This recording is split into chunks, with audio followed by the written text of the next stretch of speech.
The HTC One is the most important device that HTC has ever put out in their history. They once dominated the Android world, had a bunch of devices out there, but Samsung has just crept up and just dominated the Android world. So this device, the One, is definitely appropriately named because this is the one that can save them from their financial woes. This is their Hail Mary.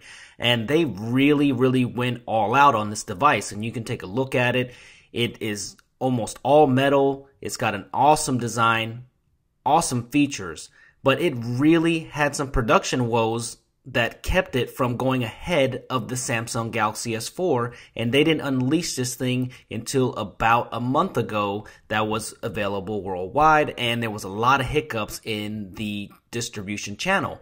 So the Samsung Galaxy S4 came out at the exact same time, and they're already shipping 10 million units, and we're not really sure where the HTC One stands.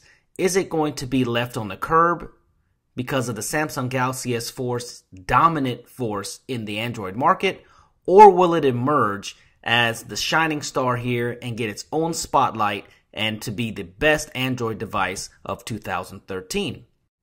Only time will tell, but I've been handling this device for 1 month, and my name is Danny, and I will be giving the HTC One the full review treatment.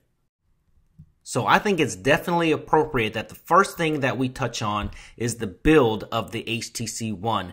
And this thing is amazing when it comes to build. The engineering feat must have been incredible to build this device. It really does remind you of an Apple product when you pick it up, since Apple does use a lot of aluminum in their products, as in their MacBooks and their iPads now, and things like that. And you really get to feel the quality of this product when you pick it up. And I think that they've exceeded Apple's build quality from the iPhone 5. I think they've taken their experience with their phones and taken some cues from other manufacturers and really knocked it out of the park. This device is the best built smartphone on the market for sure. I've tested so many cell phones and mobile devices out there, but this hands down is the best built phone I've ever tested. From the subtle curve of the back to the gorgeous, I mean, just incredible 1080p display on this that's almost 470 pixels per inch. It is insane of quality, and you can see the colors pop. It's visible in the sunlight, and this is just an amazing device from build standpoint. In my opinion, this is the best smartphone screen on the market, and I'm surprised they only use Gorilla Glass 2 on this, even though it's Super LCD 3.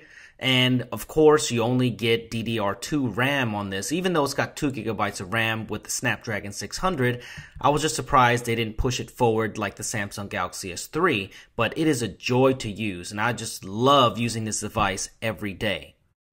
I've been using this with the Samsung Galaxy S3 since day one for about 30 days now, and this is the phone that I always gravitate towards. It's the one that I always want to pick up. For some reason, I want to pick up this phone, and I just really like it. It's something that's unexplainable. It just feels so good in the hand, and I think that if you're really looking at either of those devices, you need to pick this phone up and feel it in your hand. Some people are going to disagree, but in my opinion, this is the best smartphone on the market when it comes to feel. Sense 5 is stripped down and runs very fast. But all this good talk, there's gotta be bad stuff, right? So let's start with that first. Now, this curved design feels really good in your hand, but if you use this phone on the table, or if you're one of those that likes to type or try to look at stuff while it's flat on the table, it's gonna rock, and the design just does not work on a flat surface. And I really don't like not having the toggles there on the notification shade. And another thing is this button placement is just crazy. I mean, the back button's weird and the home button's there, and the HTC logo is just really big and it does nothing. So that really frustrated me there. They really should have put that as at least a menu button. I know there's hacks and stuff out there, and there's going to be different kernels that'll take care of that, but they should have included this in their regular ROM. It just doesn't make any sense to me. Another issue that I've been having is some heat problems, and I think that's a Snapdragon 600 issue, but when you're watching a video or when you're doing anything that's a little bit processor intensive, the phone gets pretty hot.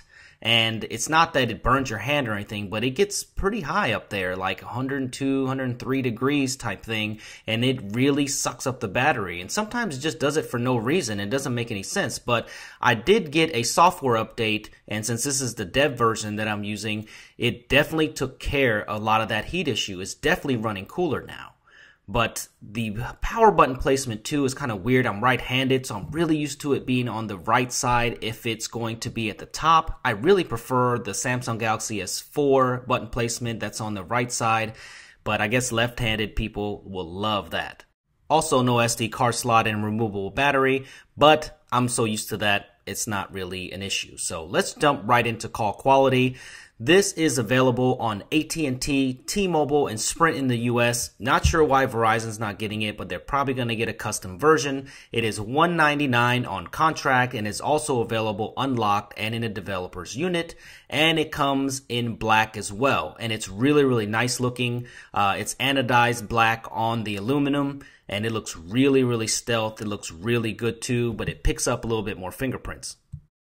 So I found that the call quality is really good on this phone. It's not the loudest speaker piece, but it definitely is pretty clear. And I don't think you'll have problems with that at all. I really do like this interface as well with the dialer and the favorites and everything. Everything in Sense 5 seems simplified to me, which is very good. It's definitely a skin still. It's not stock Android, but it still feels really good. Very zippy. And people had no problem hearing me on the other side. They said I sounded really clear. And what's also great is if you're a speakerphone fan, then the speakerphone on this is just brilliant. I mean, you're really going to really like this a lot. It's loud, and you don't have to worry about it if it's on the table or not because the speakers aren't going to get all muffled. And I also thought that the noise cancellation was good on both sides. So the call quality is definitely good on the HTC One. And this does support 4G LTE. And I am testing this on the AT&T network. And you can see how fast the LTE speeds are. It's only got about 2 or 3 bars right now. That's the one thing that I noticed with this is that maybe it's just the indicator, but the signal strength wasn't the best I've seen this year, like the Xperia Z. But the Galaxy S4 did have an extra bar, but really in the end, I didn't drop a call with the one because I have really good AT&T service in the area, so I give it a thumbs up. I think the call quality is good, and it should. It's a phone. It should work as a phone, right? Okay, so let's talk about BoomSound because this is another thing that I'm really, really excited about on this phone. And BoomSound means you have stereo speakers that are front-facing, and I cannot believe that nobody's ever done this before in the cell phone market because it sounds amazing, and it's hard to go back to anything else after these speakers. They are just amazing, and you will have to experience them for yourself. The highs, the bass, I mean, it's got range on these. Amazing. So take a listen.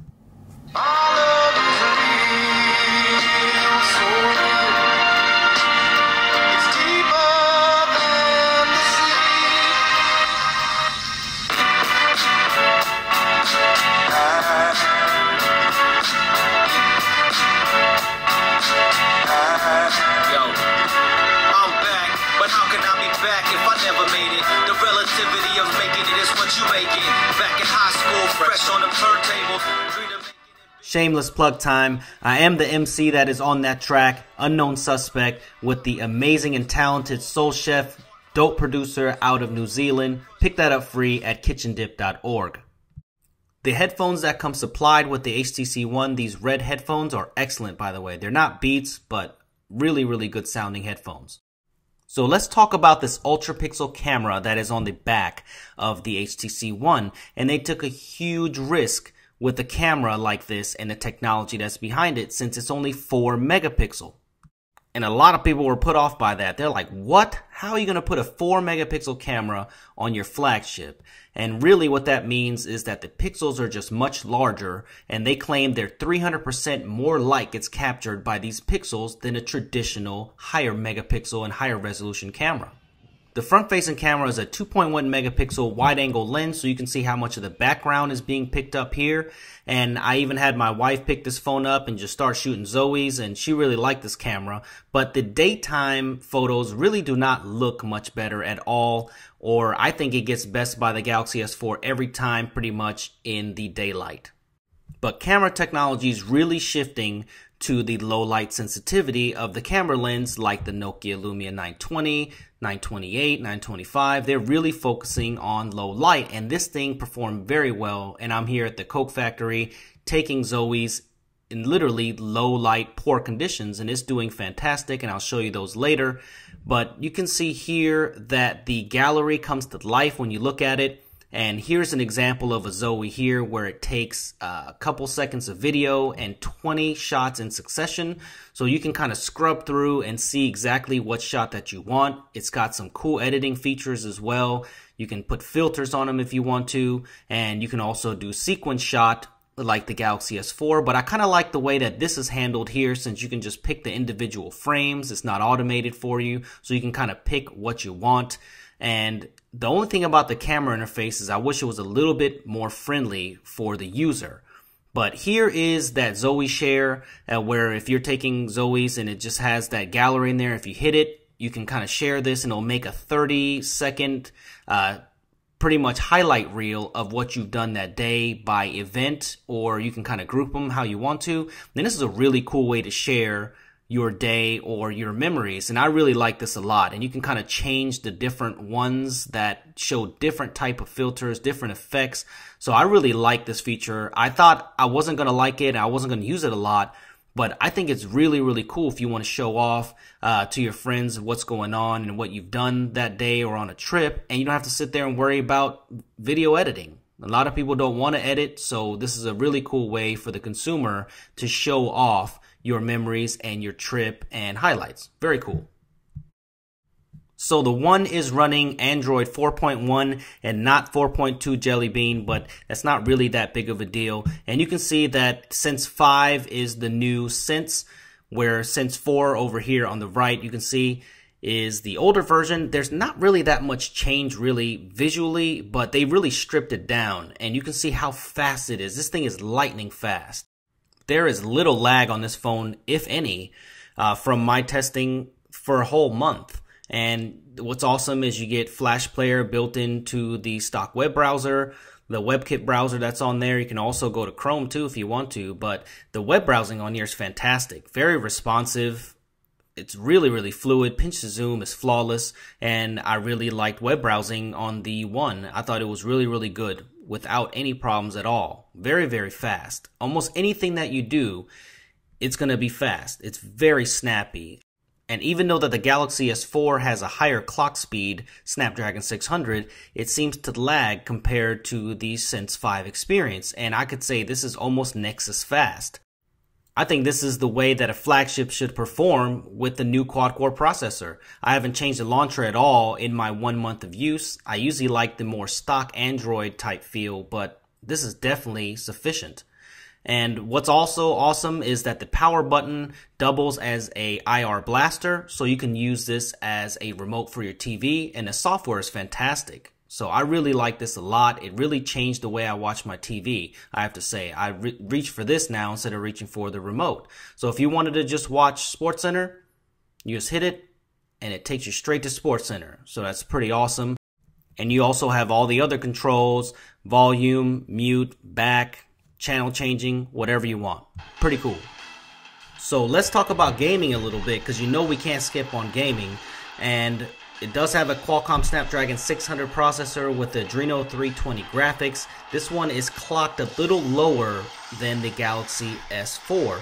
But what's awesome about this phone is that when you're playing something like Iron Man, you have stereo speakers on the front. So when things are whizzing by you or you're turning and doing different things, the sound moves. Amazing. I mean, the experience on this is way above the Galaxy S4 for me. Even though the Galaxy S4 has got a little bit better frame rates here, that BoomSound just really does it for me when I'm playing Iron Man. So you gotta definitely check that out. Other games here too work just fine. I love this game, Punch Quest. Really, really fun game. I know it's just simple smash buttons and beat 'em up type stuff, but really cool game. But plays flawlessly on the HTC One, and I definitely recommend that game. Very cheap, awesome game. And, you know, other games too, new games out there, you won't have any problems playing them with this Snapdragon 600 processor and the 320 Adreno graphics. So go ahead and buy this if you really want a game on this. I think you'll have no problems with it. So the One does not have a removable battery, and it's got a 2300 milliamp battery that is sealed inside. So how does it perform when it comes to battery life? And for me, I think it's done pretty well. And of course, if you have the screen all the way up, which I like to do, and I've had to kind of back that down, you can definitely get through the day. And I've had this run for about 10 hours.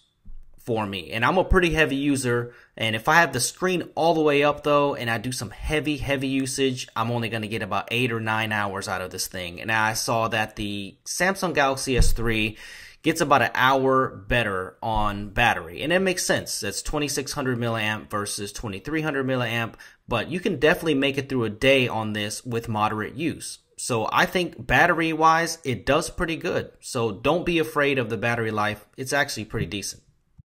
One note about the battery though, it takes forever to charge this phone. So don't think you can like quick charge this phone, because it's not happening. You're gonna have to leave it on the charger for at least 5 or 6 hours. So what do I think about this phone? I think this phone is fantastic, and I have no problem recommending this phone. If you're gonna sign a 2-year contract, this is one of the phones that you're gonna go ahead and sign your life away for 2 years, because it's worth it. And the build on this phone, the way that it feels in your hand, and the way that it sounds when you're listening to media, the snappiness of the phone, the incredible 1080p display that is on this phone, best display on the market, and LTE connectivity. It almost has it all. It really is a tech person's dream. But it does come with some shortcomings. I mean, the 4-megapixel camera, you really can't blow up the pictures very well. It doesn't have expandable storage. It doesn't have a removable battery. And it's just got some quirks where it's got some funny layout designs and things like that. But those things are just minor. I mean, these things are just nitpicked. And I think if you are looking for a smartphone, then this is definitely something you need to consider, because this is definitely one of the best handsets that are out there right now, and I hope HTC does their job in advertising and getting this phone to people in their hands, because I think they're really, really going to like it, and I definitely, hands down, recommend this phone for you to sign a 2-year contract on your respective carrier, or to buy this thing outright. So if you have any questions, please leave your comments in the comments below. Follow me on Twitter at SuperScientific, and please subscribe to my channel so you do not miss another video. And thank you for watching. See you in the next video.